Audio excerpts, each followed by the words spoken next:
So as a kid, you never know what you will become because you have a lot of dreams. I wanted to be a lawyer, but I became a football player, so that was one of the dreams. And when I looked at TV, I saw Serie A, for example, I saw all the big players, and I say, if they can do it, I can do it. And that's the mentality. If somebody else can do it, you can do it. And I said to myself, I will do it and I will do it better.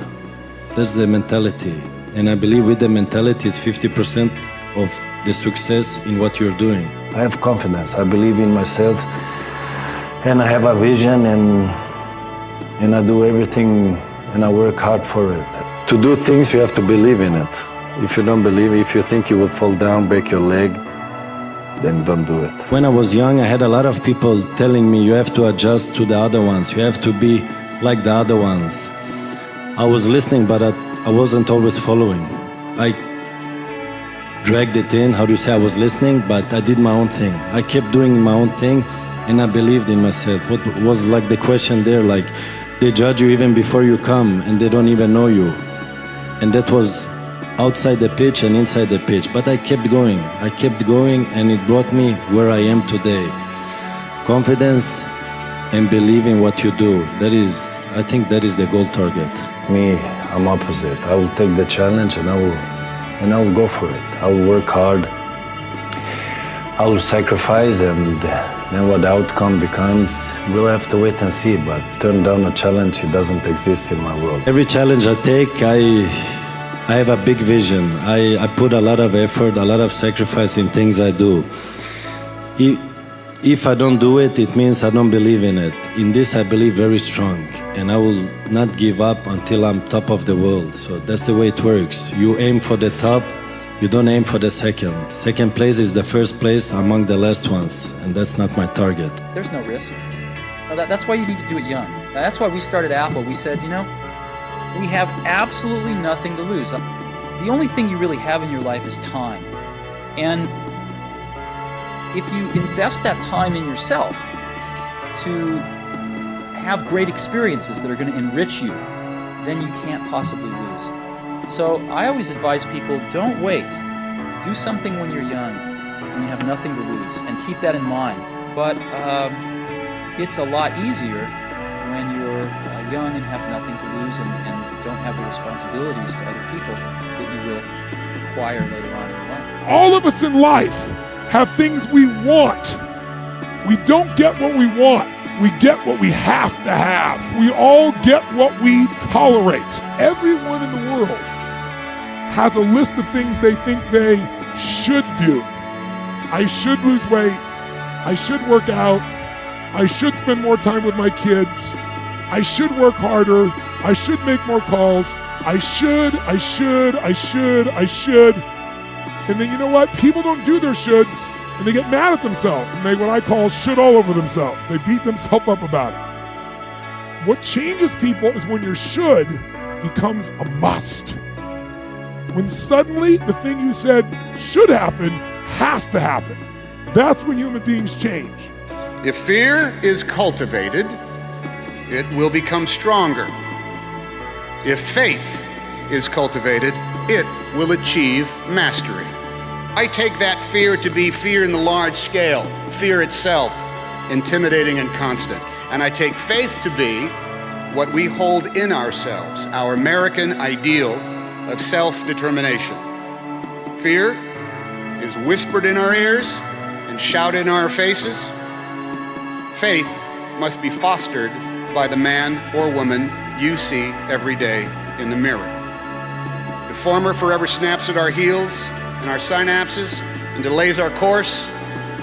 The latter can spur our boot heels to be wandering, stimulate our creativity, and drive us forward.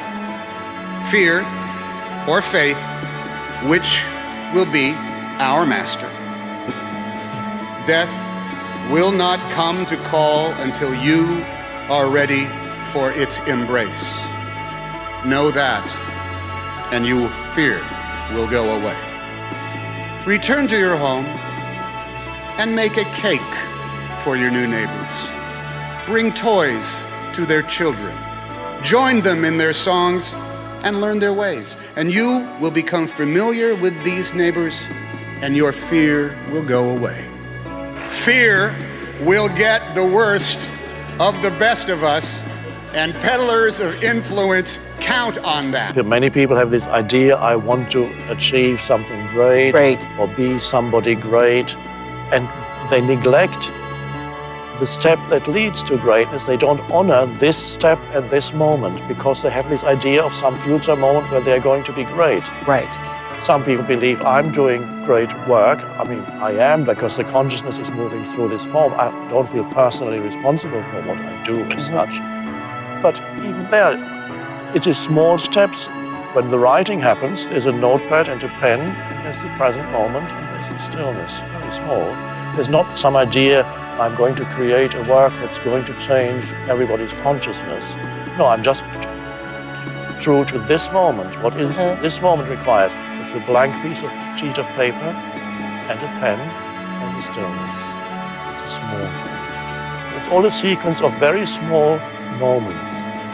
And by being true to this small moment, something great arrives. You've got to work to keep the science going. You don't work to keep the science going, you can't support the emotion. A million guys come and tell me, man, if I could play piano, I could be better than Herbie Hancock. I say, yeah, but you ain't gonna be better than Herbie Hancock because you haven't worked, you know. But you have to work. It's work, man. They say that the dictionary is the only place you see success before work, and that's alphabetical. A whole series of mistakes at one point, people start to call it experience. Oh, he's very experienced in that. That means you had a chance to mess up a lot. And that's great, because if you don't take any chances, you're not going to make any mistakes, you know. Just know who you are. Because a lot of people don't know who they are. And that's very difficult. But that's the first challenge, I think, is to know who you are. And if it's 70-30, work on it at the 30%, stop whining and move on, you know. And then after you know who you are, love who you are. You look for that thing that moves you. I don't know what it is. I like repetition. There's a saying goes, repetition keeps me going, become fresh. Because the idea that we do performances over and over again, you'd say, well, doesn't that get boring or stale? But no, it's in the repetition that the creation comes, that the expression comes. You have to write. You have to write. Write all your ideas down and classify them. My first boss, when I was 18, told me that. He said, find a folder, put your ideas on paper. Any idea you don't think you can use it now, if it seems useful, put it down on paper, and then classify it. Because good ideas don't mean anything unless you can find them again. Yeah, you can't go through a pile of papers 10 years old of notes. You have to, now you can use a computer. Before that I had index cards and things. You have to be able to find race, religion, business, government, politics, men and women, sex, you know, and then those categories, you break them down into categories. So organize yourself